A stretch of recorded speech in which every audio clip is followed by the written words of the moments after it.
Assalamualaikum warahmatullahi wabarakatuh. Saya Fatur dengan NIM 2308 113909 dan saya akan melakukan presentasi pada kali ini dengan membahas yaitu paragraf dan pola pengembangan paragraf pada MKU Bahasa Indonesia. Baik, kita lanjut. Yaitu ini adalah pendahuluannya bagaimana latar belakang masalah daripada paragraf yang merupakan bagian penting dalam karangan karena membuat ide yang tertuang secara struktur. Baik, kita lanjut. Nah, sebelum kita masuk, apa saja sih rumusan masalah yang kita hadapi pada judul kali ini, yaitu adanya apa saja yang dimaksud dengan paragraf, apa saja ciri-ciri paragraf, apa saja fungsi dari paragraf, bagaimana struktur paragraf, apa saja syarat paragraf yang baik, dan apa saja jenis-jenis paragraf. Bagaimana pola pengembangan paragraf, apa saja kesalahan umum dalam penulisan paragraf, dan bagaimana cara meningkatkan efektivitas paragraf dalam berbagai konteks tulisan. Baik, kita lanjut. Ini ada berbagai tujuan penulisannya, bagaimana mengetahui pengertian paragraf, ciri-ciri paragraf, fungsi paragraf, struktur paragraf, syarat paragraf yang baik, jenis paragraf, pola pengembangan paragraf, dan cara menguraikan kesalahan umum dalam penulisan paragraf, dan menjelaskan cara meningkatkan efektivitas dalam paragraf berbagai konteks tulisan.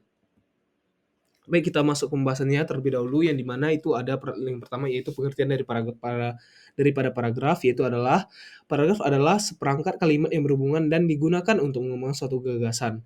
Nah, itu mengapa pada judul kali ini kita dapat mempelajari paragraf, yaitu untuk mengetahui bagaimana cara mengembangkan suatu gagasan yang akan kita gunakan. Nah, di sini ada ciri-cirinya, mungkin teman-teman bisa lihat. Ada ciri-ciri pertama, yaitu ada kalimat pertama menjorok 5 spasi atau karangan biasa, 8 spasi untuk karya ilmiah. Dan ini ada berbagai ciri yang lainnya seperti memiliki kalimat topik di awal, tengah, atau akhir, dan kalimat penjelas pendukung ide utama. Hanya satu kalimat topik dalam satu paragraf, paragraf akademik terdiri dari kalimat topik, penjelas, dan konklusi, dan semua kalimat dalam paragraf saling terkait. Untuk mengetahui bagaimana paragraf tersebut untuk berfungsi, itu dapat kita nilai, yaitu adanya mengekspresikan gagasan dalam kalimat yang logis dan padu, menandai peralihan gagasan dalam suatu karangan, memudahkan penulisan dalam mengorganisasi gagasan pembaca dalam memahami isi, mengembangkan topik dan ke dalam unit pikiran yang lebih kecil, memudahkan pengolahan variabel dalam karangan yang kompleks.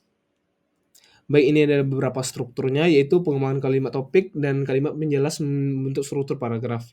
Nah, kalimat ini diikuti dengan pengembangan langsung, sedangkan kalimat pengembang tidak langsung di tempatnya setelahnya. Struktur paragraf secara hierarki dapat kita lihat di sini. Nah, contoh paragraf struktur. Yang pertama, ruang lingkup manajemen operasi mencakup 3 aspek utama, yaitu perencanaan sistem produksi, sistem pengendalian produksi, dan sistem informasi produksi. Perencanaan sistem produksi meliputi perencanaan produk, lingkungan kerja, dan perencanaan standar produksi. Sistem pengendalian produksi meliputi pengendalian proses produksi, bahan, tenaga kerja, biaya, kualitas, dan pemeliharaan. Sementara itu, sistem informasi produksi meliputi struktur organisasi, produksi atas dasar pesanan, dan juga produksi massal. Nah, struktur paragraf pada contoh 1 adalah kalimat topik atau KT yang dijelaskan dengan 3 kalimat pengembangan langsung atau KPL. Kalimat topiknya adalah ruang lingkup manajemen operasi mencakup 3 aspek utama, yaitu perencanaan sistem produksi, sistem pengendalian produksi, dan sistem informasi produksi. Nah, dapat kita lihat pada kalimat topik tersebut dijelaskan dengan 3 kalimat pengembangan langsung sesuai dengan jumlah informasi yang dibutuhkan. Ini ada beberapa syarat yang mungkin kita nilai. Pertama, ada kesatuan, yang dimana arti dari kesatuan dalam paragraf yang baik adalah semua kalimat harus membahas satu tema yang jelas. Ada koherensi, kalimat dalam paragraf harus saling terkait menggunakan repetisi, konjungsi, dan kata ganti. Metode pengembangan, paragraf dikembangkan menggunakan metode proses, definisi, atau lainnya. Kalimat topik dapat berada di awal deduktif, akhir induktif, awal akhir deduktif induktif, tengah iteratif, dan menyebar deskriptif. Baik, kita lanjut ke kaidah bahasa. Mematuhi ejaan, tanda baca, diksi, dan struktur kalimat yang benar. Teknis ilmiah ada memperhatikan kutipan sumber rujukan, tata letak, grafik, kurva, dan gambar. Struktur karangan disesuaikan dengan pendahuluan, isi, dan kesimpulan. Format paragraf ditulis menjorok ke dalam, sejajar, dan menekuk. Jumlah kata, setiap paragraf berisi 30-100 kata dengan minimal 3 kalimat. Pemisahan paragraf, jika lebih dari 100 kata, sebaiknya dibagi menjadi 2 paragraf.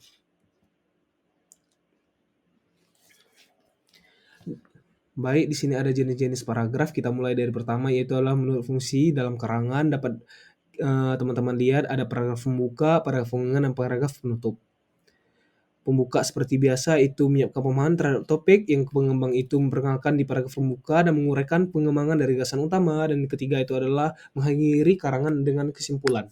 Nah, kedua yaitu ada berdasarkan pola penelaraan, deduktif, induktif, naratif, dan ide pokok menyebar. Itu sudah saya jelaskan tadi. Baik, itu ada berdasarkan urutan, seperti biasa pembuka, isi, penutup, dan keempat adalah sifat isinya dengan paragraf deskripsi. Nah, kita lihat pada paragraf deskripsi itu merupakan bentuk desain yang berusaha memberikan perincian objek yang dibicarakan, menggambarkan benda, menggunakan pencahaya indera, membuat pembaca seakan melihat atau merasakan objek, dan menjelaskan ciri-ciri objek secara detail.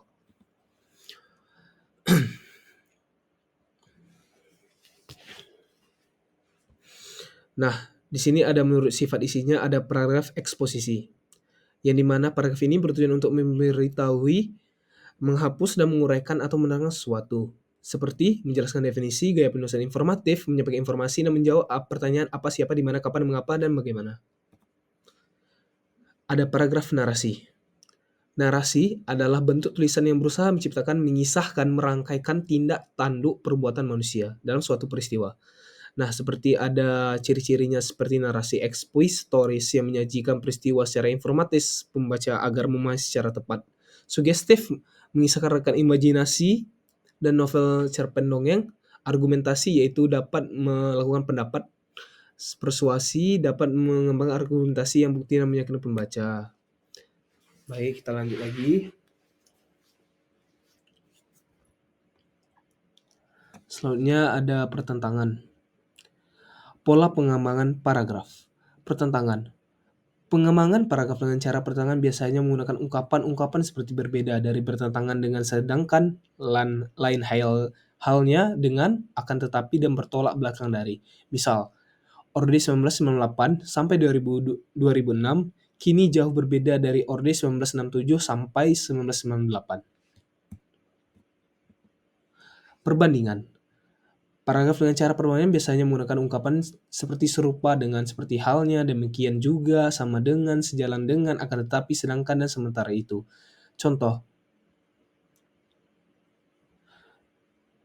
seruan kiri seorang penumpang angkot untuk turun dari mobil yang ditumpangi. Ya, misalnya di Bandung, mungkin tidak lazim ditemukan di beberapa daerah seperti Manado, Gorontalo, dan Malaysia, yang membuatnya para penumpang serempak menengok kiri. Seperti halnya di Bandung, warga Jakarta juga menggunakan seruan kiri untuk menghentikan angkot.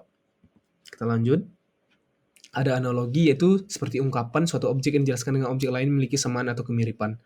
Contohnya, dalam persoalan poso, kita memang diingatkan bahwa penanganannya tidaklah mudah. Ibaratnya kita diminta untuk memegang telur. Baik, ini ada beberapa contoh juga, seperti kalimat contoh-contoh, yang dimana seperti misal contohnya dan ungkapan-ungkapan yang lazim digunakan untuk pengembang paragraf dengan memberi contoh. Misal, orang yang tergolong ke dalam tipe ekstrovert memiliki sifat-sifat tertentu. Contohnya, berhati terbuka, mudah bergaul, ramah pengembira, mudah mempengaruhi orang lain, dan mudah dipengaruhi orang lain. Soalnya ada teknik sosial. Teknik ini menggunakan pola yang sudah ada pada objek dan kejadian dibicarakan. Misalnya, bangunan ini memiliki 4 ruang utama. Sering nanti digunakan Adipati Serdingringwood untuk menerima tamu dengan kursi kayu ukiran Jepara. Di sebelah kirinya terdapat Kundalini Mesem, tempat penyimpanan benda pusaka yang dijaga ketat. Agak ke kanan terdapat pemajuan, ruang ibadah yang selalu beraroma dupa. Ada teknik urutan waktu. Ini adalah menceritakan paragrafnya berdasarkan urutan waktu atau kronologis yang terjadi dalam peristiwa. Misal, setelah lulus dari SMA N4 Kerinci, dia masuk ke Akademi Kepolisian. Di sana dia dapat mengikuti pendidikan dengan baik dan bahkan lulus dengan prestasi yang membanggakan.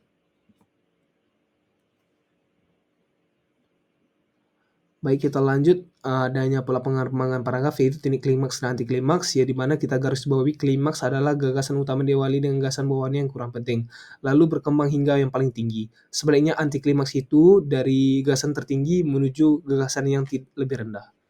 Misal, pada klimaks bentuk traktor mengalami pengembangan dari zaman ke zaman seiring perkembangan teknologi manusia. Pada waktu mesin uap jaya-jayanya, ada traktor yang dijalankan dengan mesin uap. Pada waktu tank menjadi pusat perhatian orang. Traktor itu ikut bermodel seperti tank. Keturunan traktor model tank itu sampai sekarang masih digunakan orang-orang di traktor memakai roda rantai. Traktor semacam ini adalah hasil dari perusahaan Caterpillar. Di samping Caterpillar, Ford pun tidak ketinggalan dalam pembuatan traktor dan pembuatan alat pertaniannya. Ada definisi luas, yaitu adalah kata yang digunakan adalah jika suatu ini definisi diawali dengan kata benda, yaitu digunakan jika suatu akan didefinisikan diawali dengan kata kerja atau sifat, ialah atau merupakan. Nah, contohnya seperti pompa hidram atau hydraulic ram ialah sejenis pompa yang dapat bekerja secara kontinu tanpa menggunakan bahan bakar atau energi tambahan dari luar. Ada teknik klasifikasi yang dimana klasifikasi adalah menggunakan pengelompokan yang biasanya dilakukan berdasarkan kesamaan. Nah, misalnya dalam mengarang-ngarang atau tulis-menulis dituntut beberapa kemampuan antara lain seperti kebahasaan dan kemampuan pengembangan atau penyajian. Yang termasuk kemampuan kebahasaan adalah kemampuan penyerapan ejaan, punktuasi, kosakata, diksi, dan kalimat. Sedangkan yang dimaksud dengan kemampuan pengembangan ialah kemampuan untuk menata paragraf, kemampuan membedakan pokok bahasan, subpokok bahasan, kemampuan membagi pokok bahasan dan urutan yang sistematik. Baik, ini ada sebab akibat, ini mana adalah paragraf yang memiliki kata-kata padahal, akibat, oleh karena itu, dan karena. Misalnya padahal Malaysia telah mulai sejak 1959. Akibatnya, saat krisis melanda Asia pada 1907-1908, Indonesia paling sulit untuk bangkit dari keterpurukannya. Baik, kita masuk ke dalam mengurai kesalahan umum dalam penulisan paragraf. Kita mulai dari awal, yaitu ada paragraf terlalu panjang.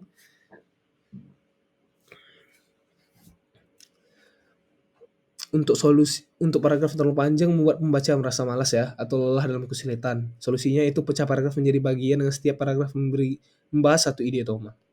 Yang kedua adalah terlalu pendek paragrafnya, yang dimana tidak cukup mengembangkan gagasan utama. Solusinya tambahkan kalimat penjelas, contoh, data, dan pendukung agar paragraf itu lebih substansial. Baik, juga ada kita lanjut ke gagasan tidak konsisten, di mana kalimat ini tidak mendukung suatu gagasan utama sehingga paragraf tidak terasa fokus.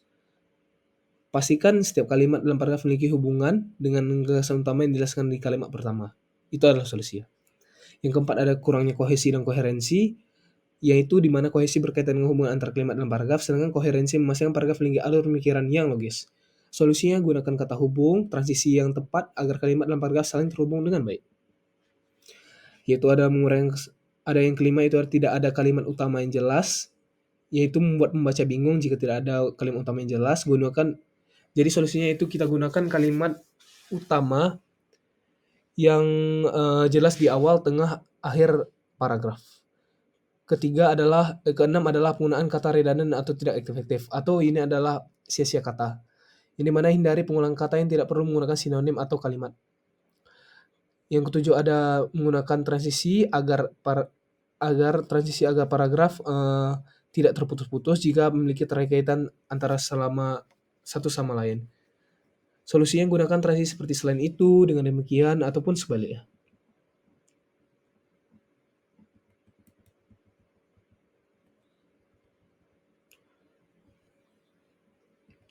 Baik, kita lanjut ke nomor 7.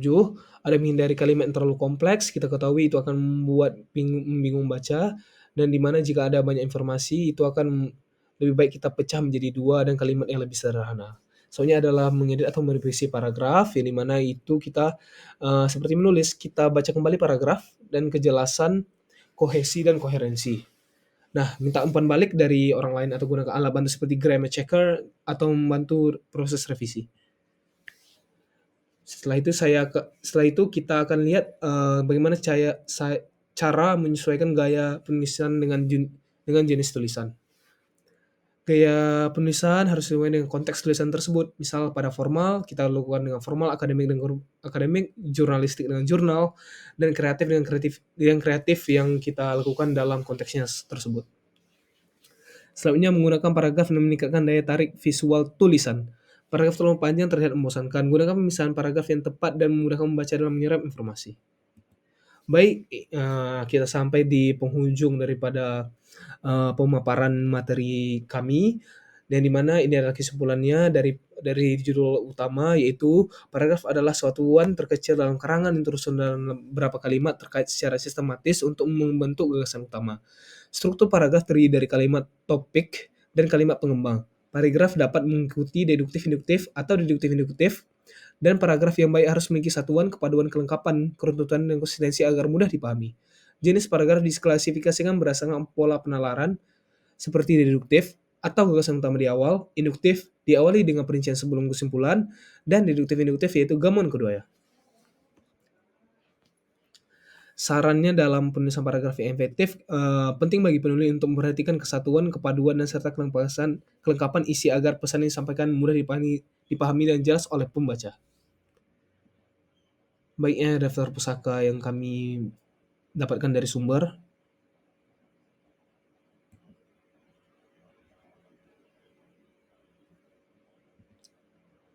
Dan ini ada lampiran dokumentasi. Terima kasih. Baik, saya tutup dengan wabillahi taufiq wal hidayah. Wassalamualaikum warahmatullahi wabarakatuh.